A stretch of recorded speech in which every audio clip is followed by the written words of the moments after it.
आपने ये जरूर सुना होगा और बहुत सारी फिल्मों में देखा भी होगा कि हम टाइम मशीन के जरिए समय यात्रा कर सकते हैं। टाइम ट्रैवल यानी समय यात्रा ये दुनिया की सबसे इंटरेस्टिंग और सबसे विवाद वाला टॉपिक है। तो आइए जानते हैं समय यात्रा का रहस्य और वाकई में क्या समय यात्रा की जा सकती है। चलिए जानते हैं आज की इस वीडियो में। साइंटिस्ट मानते हैं कि बिग बैंग से पहले समय नहीं था, तो आखिर समय क्यों नहीं था, या फिर समय क्या है? क्या समय वास्तव में है भी है या सिर्फ एक भ्रम या धोखा है? तो हमें समय यात्रा का रहस्य जानने से पहले ये जानना होगा कि वास्तव में समय क्या है, क्योंकि भविष्य में यात्रा करना खुद के लिए टाइम को स्टॉप करने जैसा है। तो चलिए जानते हैं समय क्या है, जिससे ये साफ हो जाएगा कि वाकई में क्या समय यात्रा करना संभव है या नहीं। हम समय का पता मूवमेंट के आधार पर लगाते हैं, मतलब कोई वस्तु ने कितना मूव किया है उस आधार पर हमें समय का पता चलता है। जब कोई वस्तु एक जगह से दूसरी जगह मूव करती है तब हमें पता चलता है कि कितना समय हुआ है। वो वस्तु पृथ्वी, सूरज या घड़ी की सुई हो सकती है, या फिर बैटरी से चलने वाली एक डिजिटल क्लॉक भी हो सकती है जिसमें उसके बैटरी के इलेक्ट्रॉन मूव करते हैं। यदि आप एक मैथ के स्टूडेंट हैं और फिजिक्स केमिस्ट्री को अच्छे से पढ़े हैं तो आप भली भांति समझ पा रहे होंगे कि मैं क्या कह रहा हूँ। तो इस तरह हम मोमेंट के आधार पर समय का अनुमान लगाते हैं और हमने अपने हिसाब से इस मोमेंट को एक नाम भी दे दिया कि घड़ी की सुई यदि उस जगह से उड़ जाएगी तो 1 घंटा हो जाएगा, या जब सूरज निकल के डूब जाएगा तो 1 दिन हो जाएगा,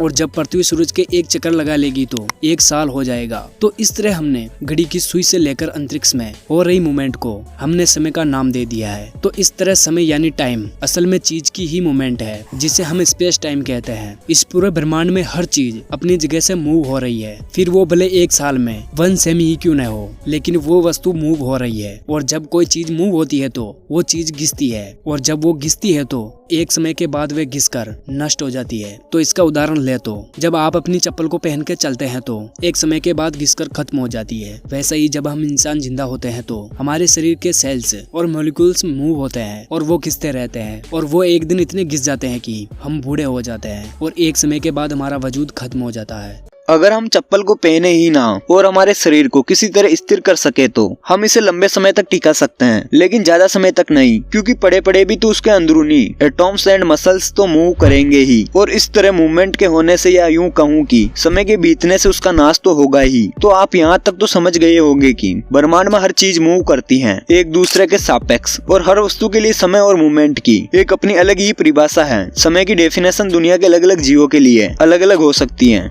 जैसे मक्खी का समय हमसे बहुत फास्ट गति से चलता है, क्योंकि उसकी मूवमेंट हमसे बहुत फास्ट होती है, इसलिए हमारा 1 घंटा उसके 1 साल जितना लग सकता है। हमारे 1 घंटे में वो अपने जीवन के एक बड़े हिस्से को जी सकती है, और हम उसकी फास्ट मूवमेंट के कारण उसे पकड़ भी नहीं सकते हैं, क्योंकि हमारी मूवमेंट उसकी मूवमेंट के आगे बहुत धीमी है।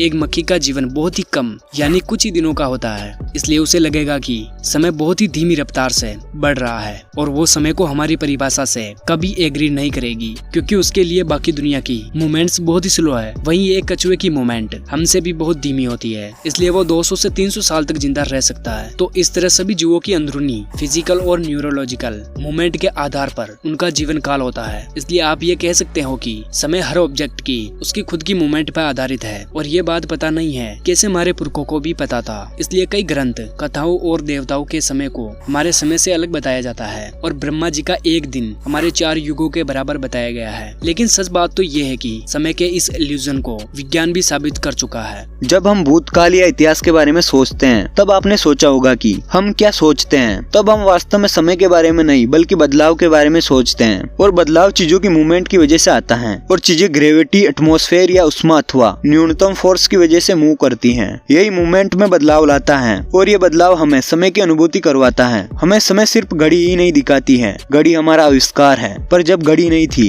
तब हमारे पुरखे सूर्य या चंद्रमा की मूवमेंट के द्वारा समय को नापते थे। हम इस तरह किसी और चीज की मदद से भी समय का पता लगा सकते हैं। अगर आइंस्टाइन की थ्योरी की बात करें तो उनकी थ्योरी ये कहती है कि समय फास्ट और स्लो हो सकता है। आइंस्टाइन के थ्योरी को मैं आपको बहुत ही सरलता से उदाहरण देकर समझाता हूँ। आइंस्टाइन की थ्योरी ऑफ रिलेटिविटी के अनुसार हम स्पेस में जितनी स्पीड से यात्रा करेंगे, हमारे लिए समय उतना ही धीमी गति से चलेगा। लाइट स्पीड से 99% चलने वाले स्पेसक्राफ्ट में मौजूद घड़ी को आपने पृथ्वी की घड़ी से मिलाएंगे तो आपको पता चलेगा कि फास्ट गति से मूव होने वाली स्पेसक्राफ्ट की घड़ी बहुत ही धीमी रफ्तार से चल रही है। और अगर कोई इंसान लाइट स्पीड से चलने वाले स्पेसक्राफ्ट में करीब 3 साल तक यात्रा करता है तो पृथ्वी पर जब वो वापस आएगा तो पूरे 200 साल बीत चुके होंगे। यानी वो जिन इंसानों को पृथ्वी पर छोड़ के गया था वो अब इस दुनिया में नहीं रहे। और ये सब होता टाइम डायलेशन के कारण। ये टाइम डायलेशन ही कारण है जो कि हमारे हाई स्पीड में मूव हो रही सैटेलाइट में रखे एटॉमिक क्लॉक के समय को भी कुछ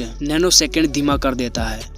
एटॉमिक क्लॉक टाइम के 1 सेकंड के करोड़वें हिस्से को भी काउंट कर सकता है। वो भले ही कुछ नैनो सेकंड्स का ही फर्क क्यों ना पैदा करता हो, लेकिन इससे हमें ये पता चलता है कि हम भविष्य में टाइम डायलेक्शन की मदद से समय यात्रा कर सकते हैं। तो इन सब चीजों से आपको ये तो पता चल ही गया होगा कि हमारे लिए भविष्य में समय यात्रा करना बिल्कुल संभव है। पर अभी हम समय यात्रा नहीं कर सकते हैं क्योंकि इस टाइम हमारे पास ऐसी कोई टेक्नोलॉजी नहीं है जिससे हम लाइट की स्पीड के आसपास भी जा सकें। पर जिस हिसाब से हम टेक्नोलॉजी के फील्ड में आगे बढ़ रहे हैं उससे ये अनुमान लगाया जा सकता है कि हम जल्दी भविष्य में यात्रा करने में सक्षम हो पाएंगे। और दोस्तों कमेंट बॉक्स में जरूर बताइएगा कि क्या हम भविष्य में टाइम ट्रेवल कर सकते हैं। और इस वीडियो के लिए एक लाइक तो बनता है और चैनल पर नए हो तो चैनल को सब्सक्राइब कर लें। धन्यवाद।